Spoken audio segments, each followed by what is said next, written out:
اللہ الرحمن الرحیم نحمدہ ونصلی علی رسولہ الکریم۔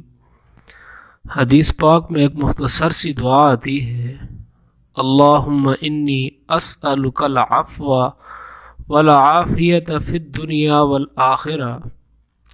اس دعا کو جو بندہ اذان اور نماز کے درمیان پڑھے گا، اللہ پاک اس کو 3 فائدوں سے نوازیں گے۔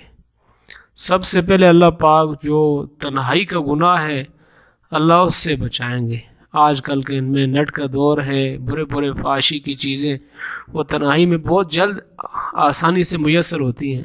اللہ پاک اس دعا کی برکت سے پہلا فائدہ یہ ہوگا کہ تنہائی کے گناہ سے اللہ بچائیں گے۔ دوسرے نمبر پہ اللہ ظالم کے ظلم سے بچائیں گے، یعنی ظلم کرنے والے بندے سے اللہ پاک بچائیں گے، حفاظت فرمائیں گے۔ تیسرا انعام اللہ یہ ہے بری موت سے، جیسے ابھی کرونا کی موت ہے، بری موت ہے، یا ایسے کوئی وبائی مرض ہے، اللہ ہر بری موت سے اس کو بچائیں گے، عزت کی موت نصیب فرمائیں گے۔ مستورات گھروں میں پڑیں گی، اور مرد حضرات جیسے ان کو پتہ ہوتا ہے جماعت کا ٹائم، عورتیں بھی مردوں سے معلومات کر لیں، تو جب آذان ہو جائے فوراً یہ دعا 3 دفعہ پڑھ لیں، اللہم انی اسألک العفو والعافیت فی الدنیا والآخرہ۔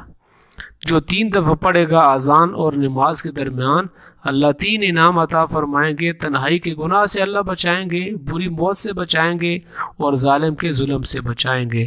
السلام علیکم ورحمۃ اللہ وبرکاتہ۔